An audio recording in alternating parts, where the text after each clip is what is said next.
Bonjour à tous, allez c'est parti pour un nouveau Quintet Flash, ce sera ce mercredi sur l'hippodrome d'Anguin à l'occasion du prix du Parc des Princes. On va évoluer sur 2150 mètres, un départ à l'Autostar, attention, l'Autostar Anguin c'est 8 par ligne et sans plus attendre nos bases avec un grandissime favori le numéro 12 Copsy. Quelle forme cette année avec 6 succès et 5 accessites en 11 tentatives, soit 100% de réussite. Il vient de s'imposer sur le parcours, je pense qu'il devrait tout simplement doubler la mise. On va lui opposer le 2.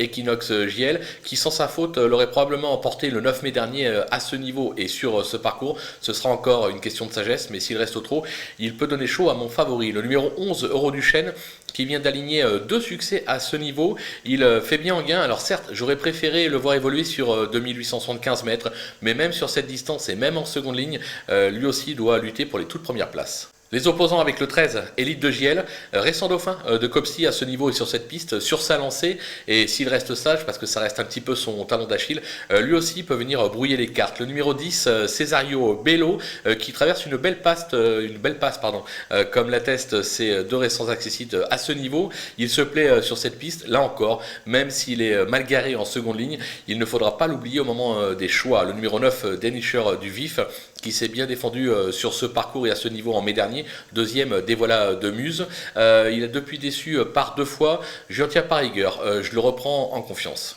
Le coup de poker, ce sera le numéro 8, Charme de Star, qui a surtout brillé à Mons ces dernières semaines. Il s'est toutefois déjà imposé sur le parcours du jour. Alors le 8, c'est un peu un numéro piège derrière la voiture, où il va accélérer et venir devant très vite, ou alors il va reculer un petit peu, attendre, prendre une bonne roue et bien finir.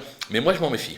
Les outsiders, ils sont au nombre de 3, avec le 5, Dacha, qui alterne le bon et le moins bon. Elle aura pour elle de s'être déjà imposée sur le parcours. Elle est idéalement engagée en première ligne. Son entourage dit qu'elle n'est peut-être pas encore à 100%, donc c'est pour ça que je la glisse plutôt pour une petite place. Le numéro 6, Crescent 10, qui s'est tout simplement classé 3e de cette épreuve la saison dernière, mais qui a depuis nettement baissé de pied. Mais je me dis que s'il s'en souvient, il est capable de refaire parler de lui et pourquoi pas venir accrocher une petite place. Tout comme le numéro 7, Donaviva, qui met son cœur sur la piste ces derniers mois. Elle s'est déjà bien comportée sur le parcours. L'engagement est favorable, mais là, attention, son entraîneur nous dit elle est peut-être pas encore à 100%, peut-être un tout petit peu défraîchie, peut-être pour le prochain coup.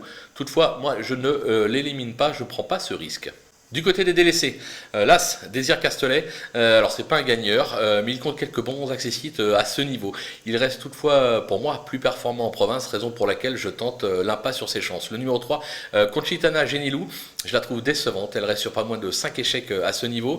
Elle aura pour elle d'être bien placée en première ligne, mais moi je la préfère sur l'hippodrome de Cannes-sur-Mer. Et pourtant, ils insistent à Anguin, c'est peut-être un signe, mais moi personnellement, je n'y crois pas. Et enfin, le 4, Diamant de l'Arrêt, alors sa discipline de prédilection, c'est sous la selle. Cette course va probablement lui permettre de peaufiner sa forme pour de futurs engagements. Je l'écarte sans aucun regret. Voilà, on a fait le tour de ce quintet. On va se quitter avec ma sélection et mes conseils de jeu. À vous de jouer.